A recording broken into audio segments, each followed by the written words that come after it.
1980년 8월 17일이었습니다. 울룰루에 캠핑을 갔던 한 가족.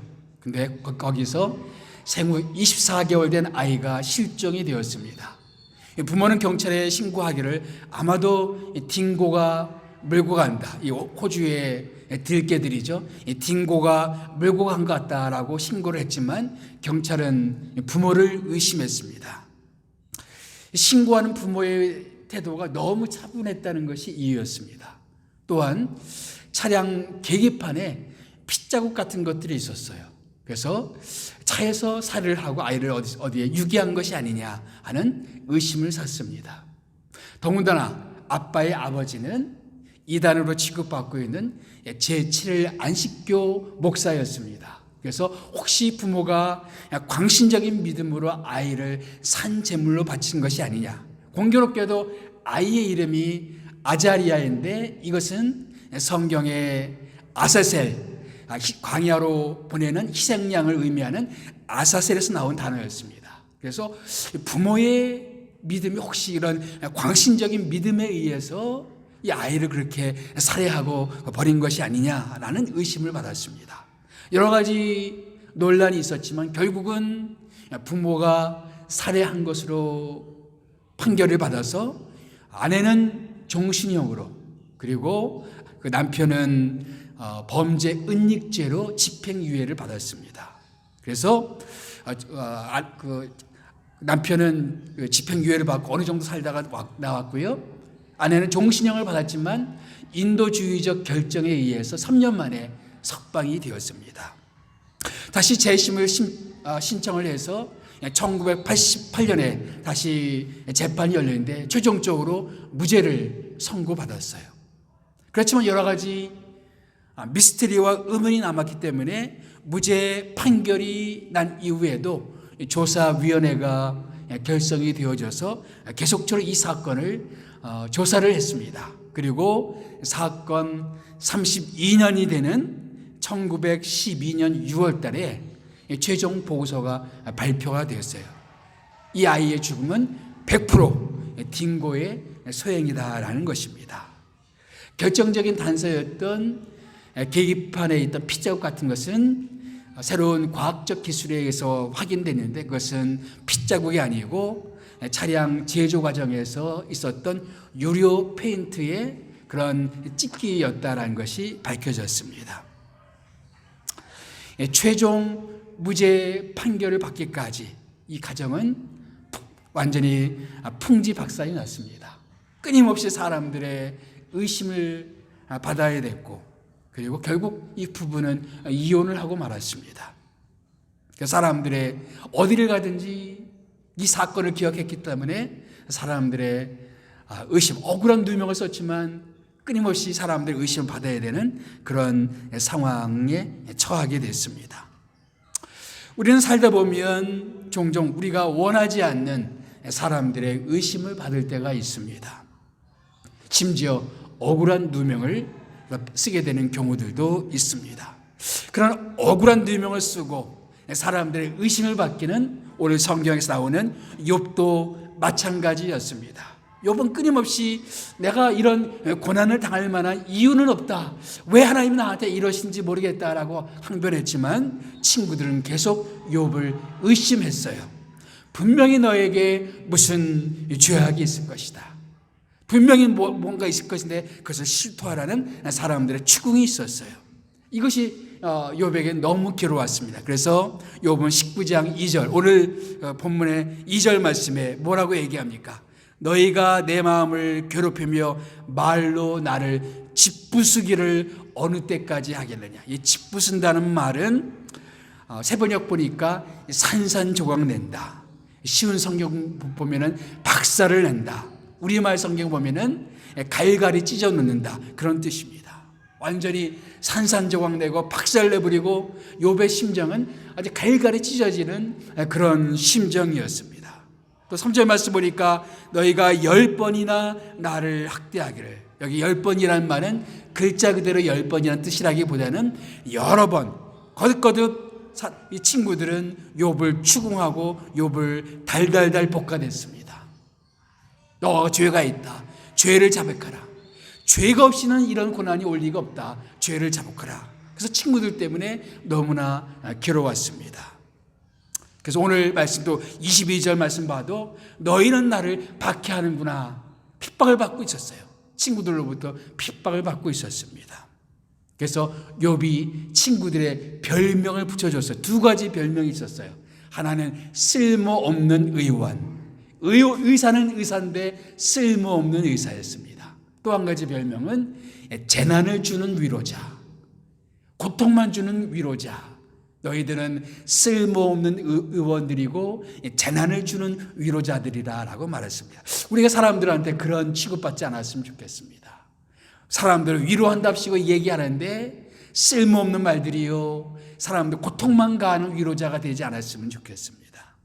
그런데 욥을 힘들게 하기는 새 친구들만은 아니었습니다. 오늘 특별히 욥기 19장을 보게 되면 욥의 주변 인물들이 다 욥을 떠나가는 것들을 욥이 고백을 합니다. 욥기 19장 13절 말씀 다 같이 읽어볼까요? 시작. 나의 형제들이 나를 멀리 떠나게 하시니 나를 아는 모든 사람이 내게 낯선 사람이 되었구나. 내 형제들이 나를 멀리 떠나갔다. 고난의 때에 더욱 가까이 있어줘야 될 형제들이 멀리 떠나가고 사람들이 나를 낯선 사람처럼 대한다 이거죠. 우리가 사람들을 무시할 때 투명 인간처럼 대한다라는 표현이 있죠. 없는 사람 취급해요. 예전에는 욥이 유력한 인물이었기 때문에 사람들에게 영향력이 있었는데 이제는 아무 존재감이 없습니다. 사람들은 욥을 없는 사람 취급합니다. 그래서 14절 말씀 보게 되면 친척들과 친제들이 나를 버렸다, 나를 잊었다라고 고백합니다. 15절 16절 말씀 보게 되면 심지어는 그 집에 있는 종들마저도 욥을 무시해요. 그래서 내가 애원을 하여 겨우 대답을 하고 종들에게 나는 마치 낯선 사람처럼 주인이 아니라 낯선 나그네처럼 우리 종들이 나를 그렇게 대하고 있다라고 이야기합니다. 심지어는 가장 가까이 있어야 될 사람들이 어떻게 대하는지 보십시오. 19장 17절 말씀 공동번역으로 읽어볼까요? 시작. 아내마저 나의 입김을 싫어하고 나의 냄새에 친형제조차 코를 막고 있다. 여기 나의 친형제, 우리 개정성경에는 내 허리에서 난 자식들 이렇게 번역되는데 다른 거의 모든 성경 번역은 내 친형제라고 번역합니다. 욥의 모든 자식들은 다 죽었죠. 그의 친형제들도 욥을 싫어했습니다. 가까이 하지 않습니다. 욥은 어느새 사람들에게 기피의 대상이 되었습니다. 심지어는 18절 말씀 보면 어린아이들조차도 욥을 조롱하고 욥을 업신여긴다라고 말하고 있어요. 그리고 19절 말씀에 가장 가까이 있어야 될 사람들이 어떻게 대하는지 함께 읽어보겠습니다. 시작. 나의 가까운 친구들이 나를 미워하며 내가 사랑하는 사람들이 돌이켜 나의 원수가 되었구나. 내 가까운 사람들, 내가 참 가깝다고 여겼던 사람들이 나를 멀리해요. 우리가 참 어려운 시간을 보내다 보면 친구가 증명이 됩니다. 난 참 그 사람이 나와 가까웠다라고 생각했는데 막상 내가 어려운 일을 당하다 보니까 나를 멀리합니다. 나를 떠나갑니다. 내게 등을 돌립니다. 내가 사랑하는 사람들, 내가 마음을 쏟고 내가 여러 가지 도와주고 내가 여러 가지로 함께했던 사람들이 나를 멀리하고 나에게 등을 돌립니다. 나를 배신합니다. 우리는 인생을 살면서 그런 일들을 겪습니다. 욥은 지금 그런 상황 가운데 있었습니다. 욥에게 닥친 그런 고난 때문에 사람들에게 의심을 받습니다. 저 사람 천벌을 받아서 저런 거야. 사람들의 누명을 쓰고 뭔가 욥에게 숨겨진 죄가 있으니까 하나님의 벌을 저렇게 받고 있는 거지, 그런 취급을 받고 있는 거예요. 그래서 모두가 다 욥을 기피하고 있습니다. 우리는 세상을 살면서 어느 시점에 이런 일들을 겪게 됩니다. 사람들이 나를 의심하고 나에 대한 안 좋은 소문들이 떠돌아다녀요. 이민사회 가운데서도 나의 좋은 안 좋은 소문 혹은 교회에 대한 안 좋은 소문들이 떠돌아다닐 수도 있습니다. 믿었던 사람들이 등을 돌립니다. 사람들이 나를 만나기를 꺼려합니다. 심지어는 억울한 누명을 쓰기도 합니다. 그런 순간에 우리를 정말 힘들게 하는 것은 내 곁에 아무도 없다. 그런 절대적인 고독감을 우리는 느끼게 됩니다. 이런 일을 당하면, 특별히 억울한 일을 당하게 되면 어떤 사람들은 참지 못하고 극단적인 선택을 하는 사람들도 있습니다. 그런데 오늘 욥은 또 다른 선택을 합니다. 그렇게 선택했던 이유는 욥이 확신했던 바가 있었어요. 그래서 욥을 지켜주었던 어떤 확신이 있었습니다. 이것은 욥뿐만 아니라 우리가 사람들로부터 힘든 일을 당할 때, 참 억울한 일을 당할 때, 혹은 사람들에게 의심받을 때, 억울한 누명을 썼을 때 우리를 지켜주는 어떤 확신들, 무엇이 있을까요? 욥은 이렇게 말합니다. 내가 알기에는, 내가 아는 것은, 내가 확신하는 것은, 욥에게 어떤 확신이 있었어요. 이 확신이 욥을 지켜줬습니다. 마찬가지로 우리가 정말 힘든 시간에 우리를 지켜줄 수 있는 어떤 확신이 있어요. 그 확신이 뭘까요? 첫째는 우리의 대속자는 살아 계시다라는 확신입니다. 우리의 대속자는 살아 계시다. 2017년에 개봉된 영화 중에 재심이라는 영화가 있습니다. 재심. 2000년도 8월에 있었던 익산의 약천 오거리에 있었던 택시기사 살인사건을 배경으로 한 영화였습니다. 이 사건을 목격한 배다라는 친구, 15살 된 현우라는 사람이 신고를 했는데 경찰은 오히려 이 배달했던 이 현우를 의심했습니다. 그리고 강압적인 수사, 심지어는 구타를 했다 그래요. 그래서 강압적인 수사에 의해서 그래서 이기지 못하고 이 현우는 죄를 시인해버리고 맙니다. 그래서 10년형을 살고 만기 출소를 하게 됩니다. 그게 끝이 아니었어요. 택시기사 보험회사에서 이 구상금을 청구했습니다. 그래서 1억 4천만 원의 구상금을 청구를 했어요. 현우는 그냥 넘어가려고 했는데 이런 일까지 당하니까 도무지 그냥 넘어갈 수가 없다. 그래서 재심을 신청을 했습니다. 너무 가난했기 때문에 변호사를 살 수가 없어서요. 그래서 국선 변호사였던 박준영 변호사, 영화에서는 이준영 변호사로 되어 있는데 실제 인물은 박준영 변호사였습니다. 박준영 변호사의 도움으로 그의 죄가 밝혀집니다. 그의 죄가 무죄인 것이 밝혀집니다. 그리고 2년 뒤에 진범이 잡혀요. 그래서 15년형을 받습니다. 이 현우라는 사람에게 박준영 변호사는 얼마나 고마운 존재일까요? 아무도 믿어주지 않을 때 유일하게 그를 믿어주고 그를 위해서 변론을 해주었던 그런 변호사. 우리가 어려운 일을 당할 때 그런 존재를 우리는 기대합니다. 사람들이 다 나에게 등을 돌리고 나를 떠나가는데 그래도 누군가가 나와 함께 있어서 나를 위해서 변호해 줄 누군가가 있었으면 좋겠다. 욥도 사실 그런 심정이었어요. 욥기 9장 말씀, 9장 33절 말씀에 보면은 이런 말씀이 있습니다. 우리 둘 사이를 중재할 사람이 없고 하나님과 나의 사이를 판결해 줄 이가 없구나. 우리 둘 사이를 중재할 사람이 없고 하나님과 나 사이를 판결해 줄 이가 없구나. 누군가 자기를 중재해 줄 사람을 찾았습니다. 자기를 위해서 판결해 줄 사람을 찾았어요. 친구들이 다 등을 돌리고 심지어는 하나님마저도 자기에게 등을 돌린 것 같은 이런 상황 가운데 누군가가 나를 위해서 중재해 주고 누군가가 시시비비를 잘 가려주어서 판결해 줄 정의로운 판결자가 있었으면 좋겠다라고 희망합니다. 그런데 아무도 없구나. 둘러보니까 그런 사람은 아무도 없다. 이것이 욥의 고백이었습니다. 그런데 16장에 넘어가면 욥에게 어떤 변화가 일어나요. 어떤 변화가 일어나면은 이렇게 변화가 일어납니다. 19장 19절 말씀 제가 읽겠습니다. 지금 나의 증인이 하늘에 계시고 나의 중보자가 높은 데 계시니이르라. 나의 친구는 나를 조롱하고 내 눈은 하나님을 향하여 눈물을 흘리니 사람과 하나님 사이에와 인자와 그 이웃 사이에 중재하시기를 원하노니. 지금 나의 증인이 하늘에 계시고 나의 중보자가 높은 데 계시니라. 나에게 아무런 사람이 없다라고 여기던 욥이 무슨 고백을 합니까? 내 증인은 하늘에 있다. 내 중보자는 하늘에 있다. 그가 나를 중재해 줄 것이다. 하나님과 나 사이를 중재해 줄 것이고 내 주변 사람들과 나 사이를 중재해 줄 것이다. 하늘에는 그런 사람이 있을 것이다. 그런 존재가 있을 것이다 라고 그렇게 희망합니다.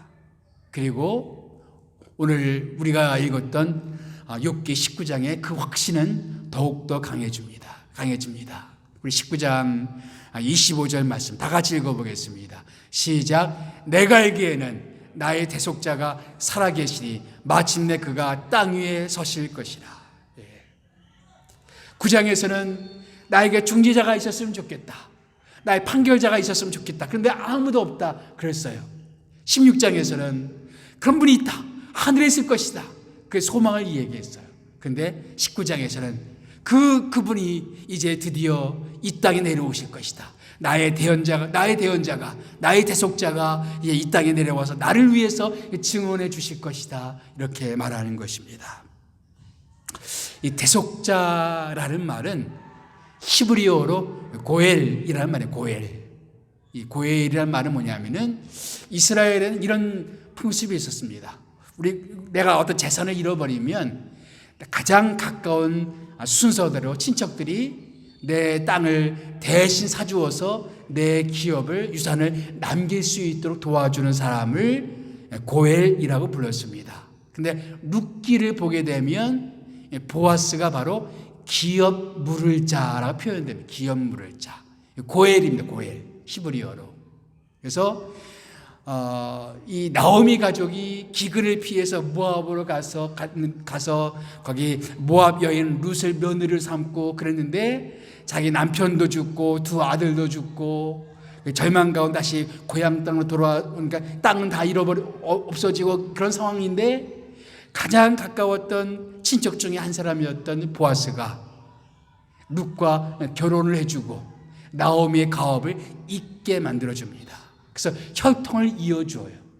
그래서 보아스는 기업 물을 자 고엘 대속자가 됩니다. 그래서 혈통이 이어져서 그 혈통 가운데 누가 나오느냐? 다윗 왕이 나와요. 그리고 또 그 혈통에서 누가 나오느냐? 메시아 예수 그리스도가 등장합니다. 기업 물을 자가 있었기 때문에 그것이 가능했어요. 그러니까 내가 어려웠을 때, 내가 절망 중에 있을 때, 내가 모든 것을 잃어버렸을 때 내 가까운 친척이 자발적으로 나를 위해서 그것을 내 재산을 회복시켜주고 내 절망 가운데 나를 건져주는 존재, 그것이 바로 고엘입니다. 그런데 욥이 무슨 고백을 해요? 나에게는 고엘이 있다 이거예요. 나에게는 고엘이 있다. 아무 친척도 없는 그런 것이 아니라 나에게는 고엘이 있다. 나를 변호해 줄 고엘이 있다. 나를 위해서 송사를 맡아줄 그런 고엘이 있다. 내 진실을 밝혀줄 고엘이 있다. 친구들은 끊임없이 나를 의심하고 내가 억울한 누명을 쓰고 나는 사람들에게 의심을 받고 있지만 나의 대속자, 나의 고엘이 있다 이렇게 말하고 있어요. 성경은 이 고엘의 정체를 밝혀주고 있습니다.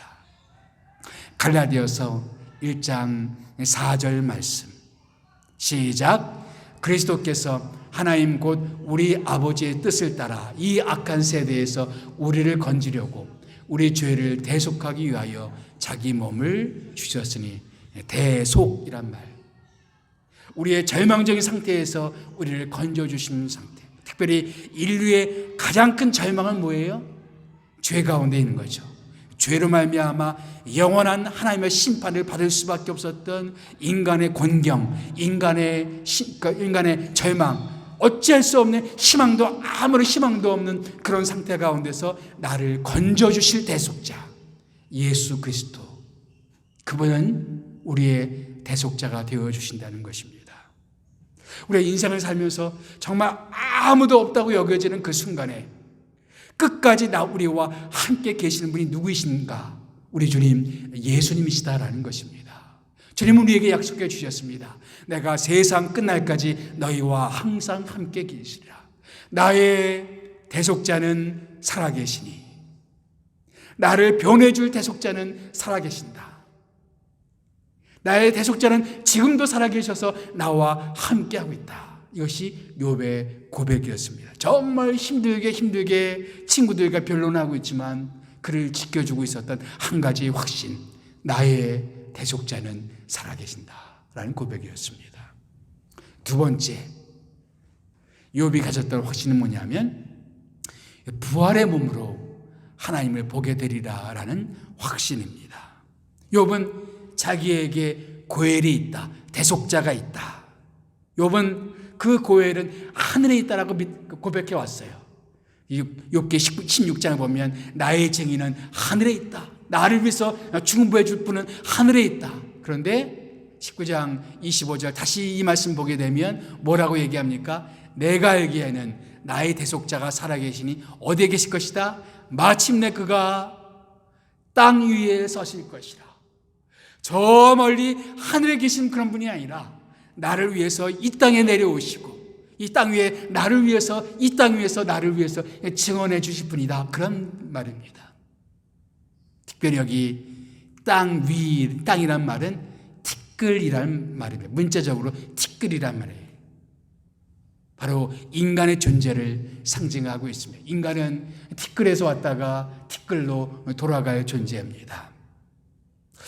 나는 그렇게 이 땅을 살아가면서 죽을 수밖에 없지만, 그래서 티끌이라는 흙으로 돌아갈 수밖에 없지만 내 무덤 위에서라도 나를 위해서 증언해 줄 분, 나는 이 땅을 살아가면서 끝끝내 내 진실은 밝혀지지 않고 사람들의 의심은 끝끝내 풀려지지 않고 억울한 누명은 끝끝내 벗겨지지 않을 수도 있어요.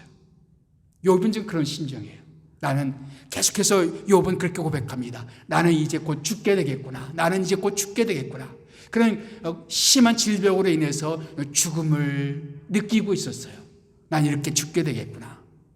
설사 내가 사람들의 의심을 받으면서 죽는다 할지라도, 내가 티끌로 돌아간다 할지라도, 그러나 나의 구속자는 살아계셔서 내 무덤 위에서라도 나를 위해서 증언해 주실 것이다. 내 진실이 무엇인지, 내가 믿고 있던 바가 무엇인지, 내가 어떻게 살아왔는지, 내 심정이 무엇이는지 사람들은 몰라도, 아무도 몰라주어도 나를 위해서 증언해 줄 분이 계신다. 그런 고백인 것입니다. 나의 대속자가 살아계시니 그분은 하늘에 그냥 머물러 계신 분이 아니라 드디어 마침내 결국에는 나를 위해서 이 땅에 오셔서, 그래서 나를 위해서 증언해 주실 것이다. 실제로 우리 주님께서는 우리를 위해서 이 땅에 오셨으며 티끌의 몸으로 인간의 육체를 입고 이 땅에 오셨어요. 우리가 똑같은 모습으로 이 땅에 오셔서 우리의 질고를 당하시고 우리의 슬픔을 당하시고 우리가 받는 모든 고통을 같이 받으시고, 그래서 우리의 심정을 아세요. 우리 시험 받을 때 우리가 얼마나 아픈지 우리의 심정을 아십니다. 사람들이 오해를 받을 때 그것이 얼마나 아픈지 주님은 아십니다. 그분이 우리의 대속자가 되어주시고 우리의 대언자가 되어주시고 나의 진실을 증언해 주실 것입니다. 그 사람의 진실은 이거야 라고 밝히 말해 주실 것입니다. 사람들이 말하는 것은 아무런 쓸모가 없을 때가 있습니다. 그런데 하늘의 주인 되신 주님께서, 그리고 온 세상의 판결자가 되시는 주님께서 나를 위해서 증언해 주신다면 우리의 진실은 밝혀지게 될 것입니다. 거기 끝이 아니에요. 26절 말씀 보게 되면 내 가족이 벗김을 당한 뒤에도 내가 육체 밖에서 하나님을 보리라.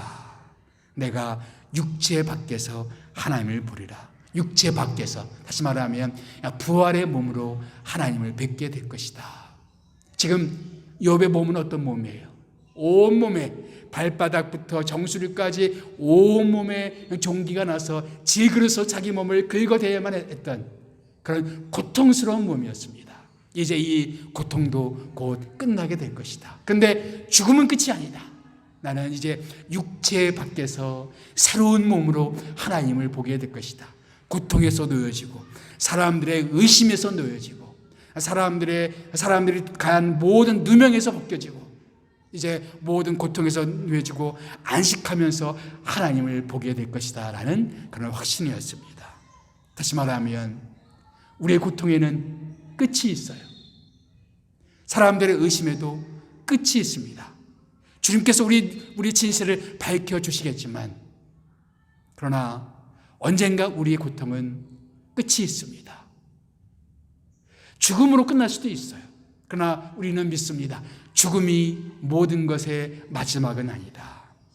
만약 죽음이 마지막이라면 좀 억울해요. 죽음이 끝이라면 억울합니다. 끝까지 그냥 의심만 받다가 누명만 쓰다가 사람들에게 따돌림만 당하다가 죽으면 너무 억울하죠. 근데 욥은 믿었습니다. 내가 육체 밖에서 하나님을 보리라. 이 확신.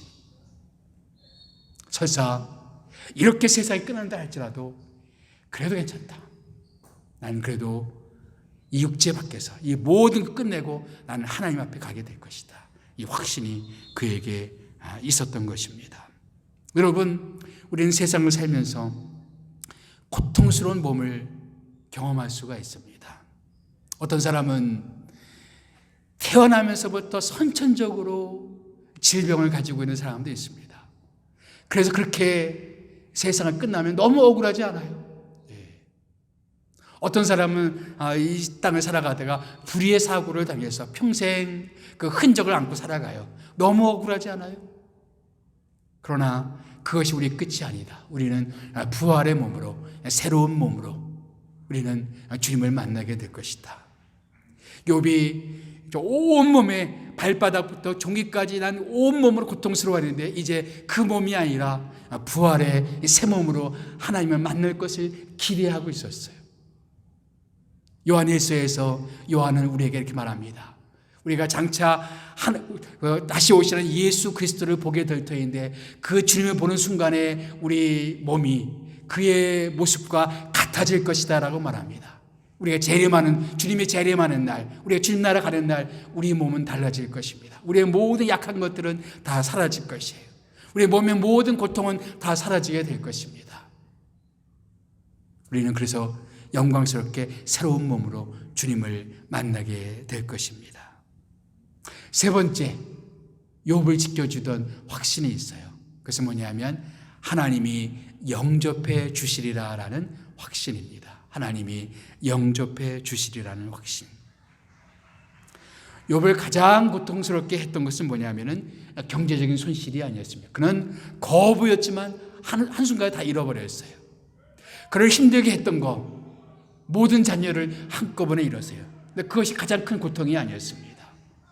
온몸에 종기가 나서 고통스러워하는 질병이 그의 가장 큰 고통이 아니었습니다.